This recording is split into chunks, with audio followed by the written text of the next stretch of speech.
beaucoup de questions. Donc on va prendre les questions. Maria, tu avais des questions.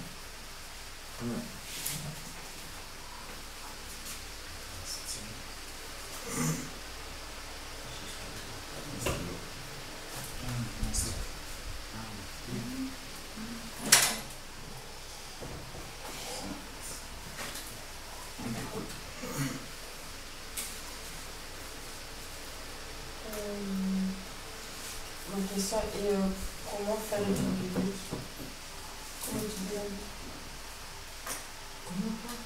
Étude biblique.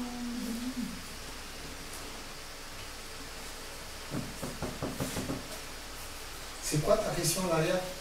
Comment étudier, comment comprendre l'étude biblique? En fait, pour méditer, comment faire en fait? Ok, comment méditer la Bible, c'est ça? Oui. Ok, d'accord.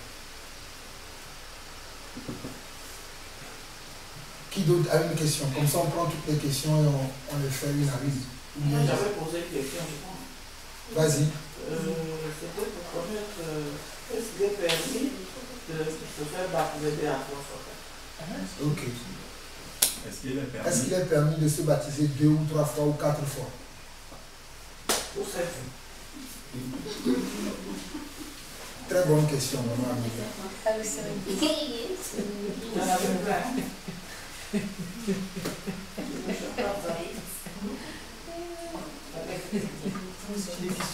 Qui d'autre? Oui, maman. Oui, j'ai le somme 37, comment on appelle 4, 37, 4, Oui. que le frère m'a donné là. Oui. J'étais à une retraite de prière au Cameroun, je crois, il y a 7 ans. Hein. C'est exactement la même chose que j'ai. On avait découpé les morceaux de papier dans les caisses. J'ai fait exactement la même chose. Voilà. Donc le Seigneur te rappelle ce qu'il t'a déjà dit. Bon, au fait, et autre question. Attends, mais le frère, il écrit.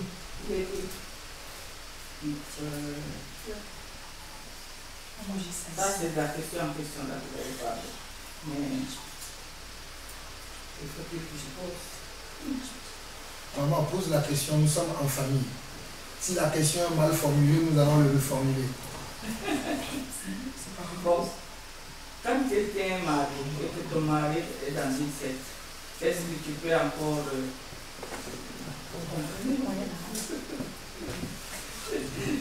On va jusqu'au bout de la question, maman. Tu peux encore le considérer comme ton mari ou... Non, pas considéré comme je considère comme mon mari, on n'est pas divorcé.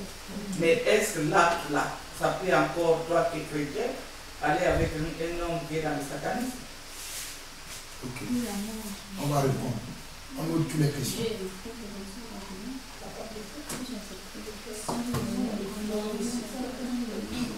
Ça fait déjà 4 questions. Oui, moi j'ai Toi, encore. parce que pour elle, c'était pas une question. Ouais, moi encore. Oui, vas-y. Moi je voulais savoir quand l'église sera enlevée, que fera les justes qui vont rester sur la terre? On ne va pas parler. Ok, on prend quand même la question. Amen. Quand l'église sera enlevée, que fera les justes qui resteront sur la terre? Ma soeur, cette question-là, moi je vais répondre rapidement comme ça, que ça ne prenne pas de la place sur la feuille pour rien. Okay. Le juste sera enlevé. S'il est juste, parce que le Seigneur Jésus vient chercher les justes, c'est-à-dire ceux qui l'ont accepté et qui marchent selon sa parole. Oui. C'est eux qui sont l'église. Donc s'ils sont enlevés, le juste ne restera pas sur la terre. Il est enlevé. Donc c'est les mots, c'est ceux qui Ce sont les injustes qui resteront sur la terre et ils auront une deuxième chance. Mais ce n'est pas la tribulation. Ah, ok. Mais les premiers justes partiront lorsque le le Seigneur viendra. Ah, ok. Bon, d'autres questions par rapport à ça. Comme elle vient de poser la question, ça n'a rien. Ah non, non, la question que je vais poser, je suis à poser une question qui m'a arrivé. Bon, maintenant, l'église sera enlevée avant la tribulation ou après la tribulation? Ça, on peut le noter. Parce qu'il y a tellement trop de choses, les gens qui en parlent, chacun. Excusez-moi, je vais prendre. Là, On va prendre la question de l'arrière et puis après on va commencer à répondre. La dernière question c'est, on va prendre la question de l'arrière et puis on va commencer par répondre. J'ai encore beaucoup, j'ai mis 30 secondes. Oui, on prend déjà ça là. 5. On prend par 5 après. Que veut dire la Bible dans 1 Thessaloniciens 4, verset 1 C'est Corinthiens. bon pour... Thessaloniciens, c'est ça? c'est- Thessaloniciens 4, verset. Ok, on va y voir.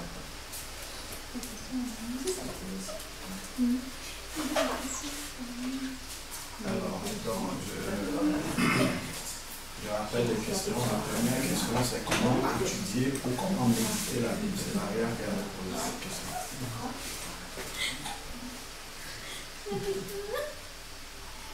La vérité est haute. Vous savez, la Bible, pourquoi vous parlez du temps, pourquoi tu as accepté ça? Donc, comment étudier ou comment méditer la parole de Dieu. Donc, la première chose déjà, avant de rechercher une méthode, c'est la disposition du cœur. Donc, lorsque tu viens pour étudier la parole de Dieu, en fait, tu viens dans la présence de Dieu avec l'espérance dans ton cœur et le désir cher dans ton cœur que Dieu te parle au travers de ce que tu vas lire dans sa parole.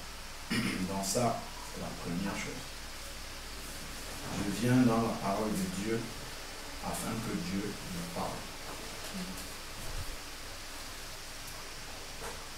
Donc ça, c'est déjà la disposition de cœur avec laquelle il faut s'approcher de la parole.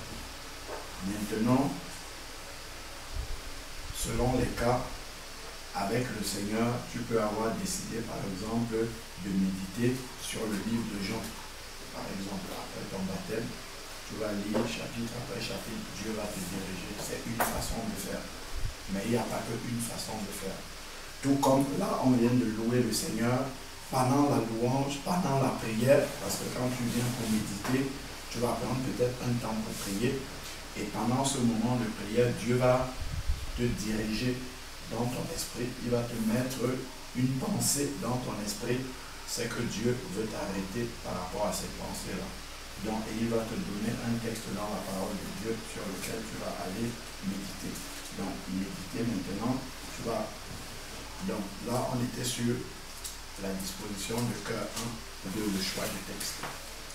Dans le choix du texte, ou bien tu t'es arrangé déjà avec Dieu avant pour méditer, je ne sais pas moi, un livre par exemple de la parole de Dieu. Là j'ai ouvert sur Daniel. Si tu es en train de méditer sur le livre de Daniel, tu vas aller de manière chronologique, tu vas lire. C'est une possibilité. Soit tu es en train de prier, avant de méditer, il faut toujours prier pour que Dieu dispose ton cœur. Donc avant de commencer à méditer pendant la prière, ou pendant la louange, tu peux aussi louer le Seigneur ou les deux. Le Seigneur va arrêter ta pensée sur quelque chose en particulier et il va te donner un texte. Tu vas dans ce texte-là, là, tu vas méditer sur le texte que le Seigneur t'a montré. Donc voilà déjà deux étapes. Disposition de cœur, choix de texte. Maintenant, dans la méditation de la parole de Dieu, tu peux méditer dans un esprit de prière. Moi, ça m'arrive selon les cas. Parfois, je vais prendre un passage et je vais lire et prier sur chaque verset que je lis. C'est une manière de faire ça, elle est propre à moi. Ce n'est pas une méthode. Parce que je demande soit au Seigneur, je veux prier conformément à la promesse du Seigneur qui est là dans le texte. C'est une façon, la méditation peut servir à ça.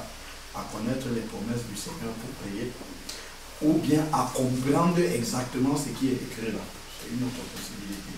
Comprendre ce qui est écrit, tu vas lire un texte, peut-être un verset ou deux, et t'arrêter. Et commencer à interroger le Seigneur par rapport à ce que je suis en train de lire. Il dit, que veux-tu? Ordonne. Seigneur, tu parles à qui? Ça s'adresse à qui? Quelle était la condition de la personne à qui Dieu parle? Est-ce que je peux me retrouver dans cette situation-là?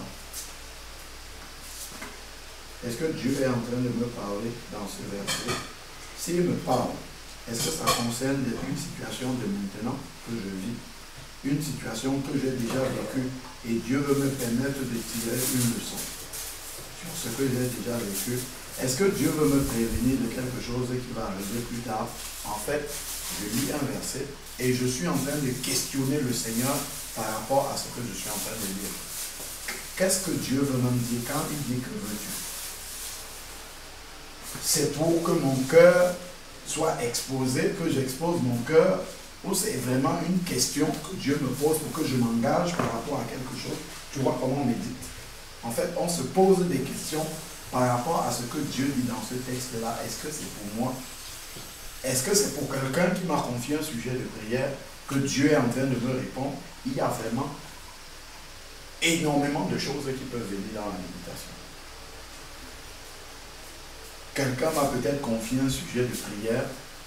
Je suis en train de prier pour ça et Dieu me permet de tomber sur un texte qui va répondre exactement. La sœur, tout à l'heure, elle avait confié un sujet de prière. J'avais entendu le sujet de prière, c'est resté dans mon esprit.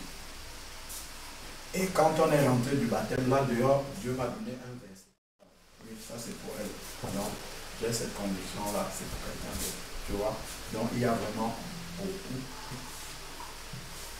de choses qui peuvent sortir d'une méditation de la parole de Dieu. Donc, méditer, c'est pour comprendre en profondeur le texte. Et maintenant, Dieu va te guider par rapport à la manière d'utiliser ce que tu as compris en profondeur de ce texte.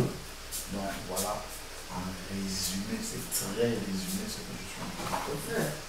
Voilà. Je voulais parler quand même sur un problème. Donc, moi, une fois, ça m'est arrivé, au fait, par rapport à la question de l'aria. Il m'était arrivé que je lisais Jean 1. Donc je lisais, mais je ne comprenais pas les formules qu'il y a là. Donc j'ai lu par exemple, au commencement était la parole. Et la parole était avec Dieu. Et la parole était Dieu. Elle était au commencement avec Dieu. Toutes choses ont été faites par elle. Et rien de ce qui a été fait n'a été fait sans elle. Donc là, au fait, il faut que je trouve la réponse.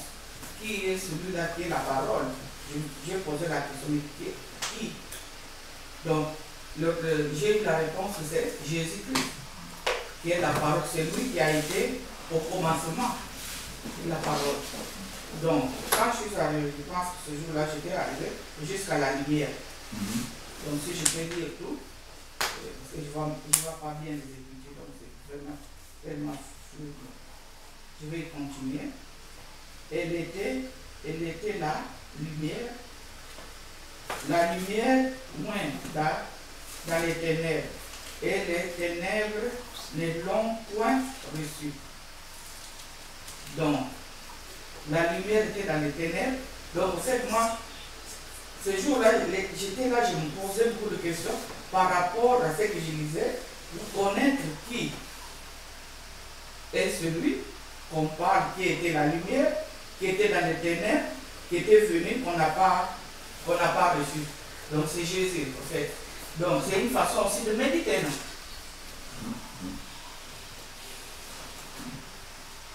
Et ce jour-là, en fait, ça fait longtemps que je lisais ce passage-là, mais je ne comprenais pas. Mais ce jour-là, j'ai pu déchiffrer qui était celui qui était qu'on appelle la lumière, qu'on appelle la parole, qui était dans la lumière, oui, les ténèbres, dans les ténèbres, et les ténèbres ne l'ont point reçu. Il a eu un homme envoyé de Dieu. Quel est cet homme? C'est Jésus. Bon, c'est ça la réponse que j'avais trouvée. Son nom était, et Dieu, son nom était Jean le Baptiste. Il vient pour servir de témoin, pour rendre témoignage à la lumière. Donc Jean était venu pour rendre témoignage à la lumière. Donc la lumière, c'est toujours Jésus, c'est ça. Afin que tout creuse par lui, il n'était pas la lumière, mais il fut envoyé pour rendre témoignage à la lumière. Donc ça, c'est Jean qui était venu rendre témoignage à la lumière. Mais au commencement, c'est Jésus. D'accord. Donc, si on peut rester un peu dans la généralité, sans rentrer, sinon là, on va changer de sujet. Là, on reste de manière générale sur la méditation de la parole de Dieu, pas sur un texte en particulier. Après, si tu as des questions sur un texte en particulier, on peut prendre aussi dans la deuxième série de questions. Mais c'est bien que tu vois un exemple tel que maman était en train de parler sur la manière dont on médite la parole de Dieu. Donc, comme maman a parlé, je vais lire un autre exemple de méditation de la parole de Dieu dans la Bible, dans Acte 8, pour que tu vois un peu comment ça peut se passer. D'accord? Donc, prenons Acte 8 à partir du verset 26. Et on va rajouter justement au travers de cette lecture-là un élément que je n'ai pas dit tout à l'heure. Acte chapitre 8, verset 26. Acte chapitre 8, verset 26.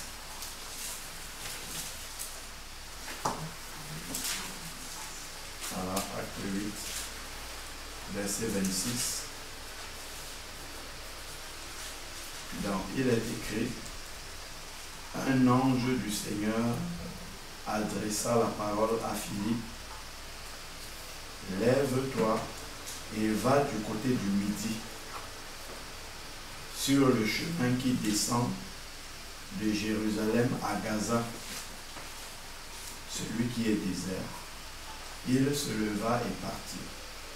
Et voici un eunuque, un Éthiopien, un eunuque haut fonctionnaire de Candace, reine d'Éthiopie et surintendant de tous ses trésors, était venu à Jérusalem pour adorer.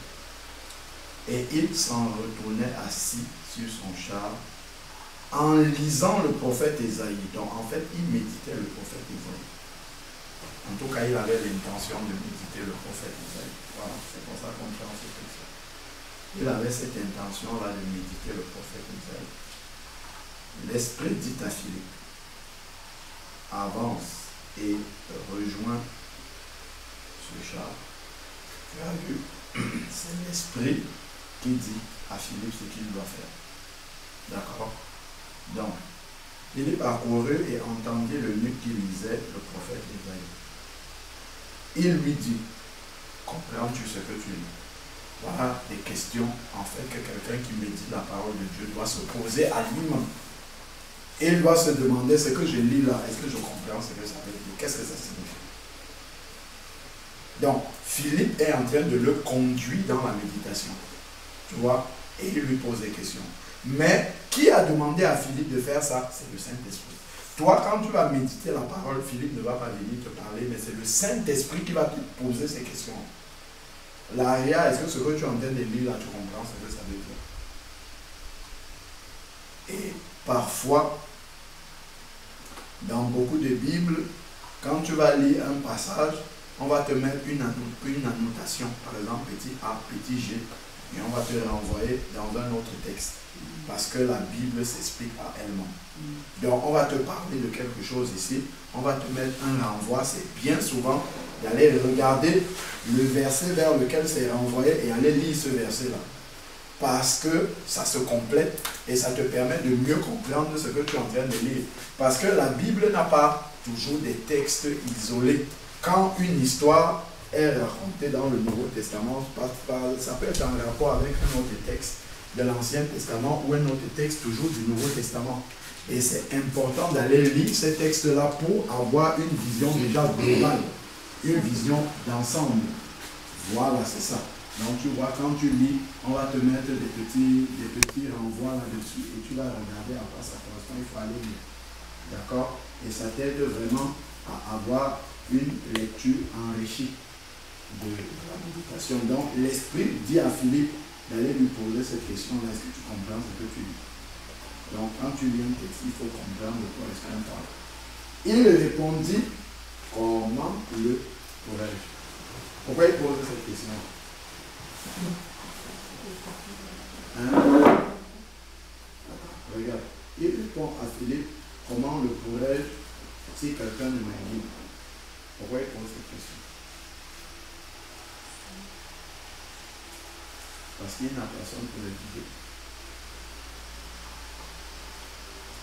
Dieu a envoyé Philippe pour le guider. Toi, quand tu vas lire, est-ce que tu auras quelqu'un pour te guider?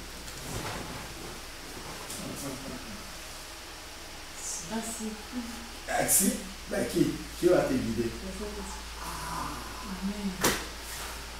Parce que lui n'avait pas encore le Saint-Esprit, Dieu a envoyé un homme, Philippe, et c'est le Saint-Esprit qui parlait à Philippe au travers, c'est le Saint-Esprit qui parlait à Philippe et lui disait ce qu'il faut faire. Parce que si lui, le Saint-Esprit lui parlait, il ne devait pas comprendre. Il n'avait pas le Saint-Esprit lui-même. Donc il ne pouvait pas comprendre ce que le Saint-Esprit lui disait. Donc il fallait que Dieu envoie un homme de chair comme lui pour qu'il puisse comprendre. Parce que c'est ça qui était à sa portée à ce moment-là. Il fallait d'abord qu'il m'exprime. La Bible dit dans Jean chapitre 4 que Dieu est esprit. Et il faut que ceux qui l'adorent, ou qui le recherchent, ou qui le prennent, ou qui méditent sa parole, le fassent en esprit et en vérité. Parce que Dieu, c'est par l'esprit qu'il va te parler. Donc si tu n'as pas le Saint-Esprit, tu ne pourras pas comprendre ce que Dieu te dit. Parce que les questions que tu vas te poser là, dans le texte, Dieu va te répondre. Mais il va te répondre en esprit. Et il faudra donc que tu comprennes la réponse que Dieu t'a donnée. D'accord? Donc c'est ça qui se passe ici. Donc il dit honnêtement comment est-ce que je le pourrais. Il invita Philippe à monter s'asseoir avec lui. Le passage de l'écriture était celui-ci. Il a été mené comme une brebis à l'abattoir et comme un agneau muet devant celui qu'on tombe. Il n'ouvre pas la bouche. Dans son humiliation, son droit a été supprimé et sa génération qui la rappellera. Car sa vie est supprimée de la terre. L'eunuque prit la parole. Donc celui qui est en train de méditer dit à Philippe, je te prie, de qui le prophète est en train de parler? Voilà les questions vont se poser quand on est en train de méditer. Mais on parle de qui? Toi, tu vas poser ces questions-là à qui? Oui, et Dieu va te répondre par le Saint-Esprit. D'accord? Lui, il a quelqu'un de physique devant lui parce que Dieu sait qu'il ne peut pas parler à Dieu. Donc Dieu a envoyé quelqu'un de physique. Mais toi, Dieu, aujourd'hui, quand tu es sorti des eaux du baptême, il a envoyé quelqu'un pour rester avec toi, c'est le Saint-Esprit. Donc c'est à lui que tu vas poser des questions et il va te conduire, comme la parole de Dieu dit, dans toute la vérité. J'enverrai le Saint-Esprit, l'Esprit de vérité qui vous conduira dans toute la vérité. Donc c'est le Saint-Esprit que tu vas poser des questions et il va te répondre. Voilà. De lui-même ou de quelqu'un d'autre. Voilà, c'est comme ça qu'on me dit. Donc il se pose des questions sur le texte. Le texte parle de quelqu'un qui a été mené comme une brebis à la moucherie. C'est de qui qu'on parle? C'est de lui-même. C'est comme ça que on me dit le texte. Et Philippe joue le rôle du Saint-Esprit en lui répondant. Alors Philippe ouvrit la bouche et commençant par ce texte lui annonça la bonne nouvelle. Donc Dieu peut commencer par un texte que tu es en train de méditer et sur un renvoi où l'Esprit de Dieu te donne une autre pensée, Dieu t'amène sur un autre texte et puis il te donne un message pour toi. Ou il te donne un message pour quelqu'un d'autre. Ou il te donne une direction sur une question que tu lui as posée il y a déjà du temps en arrière. D'accord? Voilà. Donc, voilà un peu globalement par rapport à la méditation de la parole de Dieu. Est-ce que tout le monde a compris ce qui a été dit jusque-là?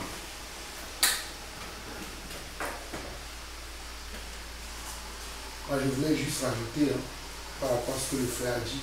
Quand on médite aussi par livre ou chapitre.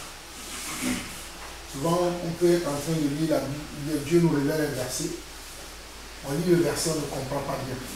Mais quand on va lire tout le chapitre dans lequel on a trouvé le verset, la portion du verset que le Seigneur nous a donner lorsque nous prions ou bien lorsque nous lisons. Mais nous, si nous lisons tout le contexte et tout le passage, nous allons bien comprendre. Par exemple, le passage que maman Amélie a cité, et là, il faut lire tout le chapitre 1 pour comprendre tout ce que la parole veut dire. Il faut lire tout le chapitre 1. Parce qu'en descendant, elle va se rendre compte même que dans certaines versions, on dit et la parole s'est fait chair. Donc la parole s'est fait chair. C'est qui s'est fait chair? C'est Jésus, comme elle a dit. Il y a des gens qui peuvent le comprendre dès le premier verset. Il y en a d'autres qui ont besoin d'arriver jusqu'au verset 14 avant de comprendre. On voit même au verset 12 ou au verset 11, il y a certains qui vont le comprendre. Donc des fois aussi, il faut lire tout le chapitre. Amen. Amen. Par contre, la mauvaise manière de méditer la parole de Dieu existe aussi.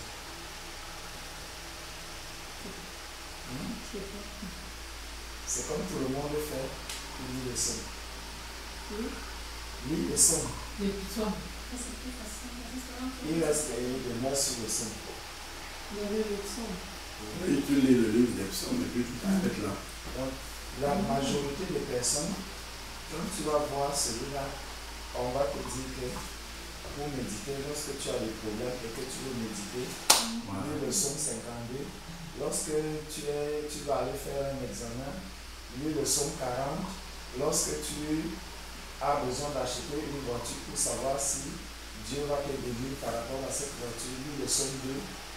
Ça, c'est une mauvaise manière de méditer la parole de Dieu. Ça veut dire que tu vas dans la parole de Dieu avec de mauvaises intentions. Tu comprends? Parce que la parole de Dieu nous dit dans 2 Timothée chapitre 3, verset 16, que toute écriture est utile pour enseigner. Tu comprends? Donc, si tu vois quelqu'un qui te dit, ah, là, en ce moment, comme tu vas faire des examens, il faut aller lire le psaume. Dis-lui, vraiment, c'est toute l'écriture qui est inspirée de Dieu. Donc, si le Saint-Esprit me demande de lire le psaume 1 ou le psaume 2, je vais m'asseoir, je vais le méditer. Ce n'est pas parce que je vais faire l'examen, mais parce que le Saint-Esprit me conduit à le méditer. Amen. Tu comprends? Donc, ne va pas méditer une partie de la parole parce que tu veux aller passer un examen. Parce que le Seigneur, au moment même où tu vas passer l'examen, lui, il peut te conduire dans un passage où si tu es appelé, peut-être à prier pour des personnes qui sont dans des problèmes, en conflit. Donc, laisse-toi conduire par le Saint-Esprit. Ne te laisse pas conduire par les événements qui sont les tiens, les désirs de ton cœur. Non. Laisse-toi conduire par le Saint-Esprit.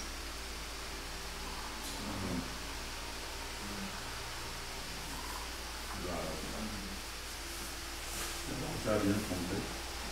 Ok, la deuxième question.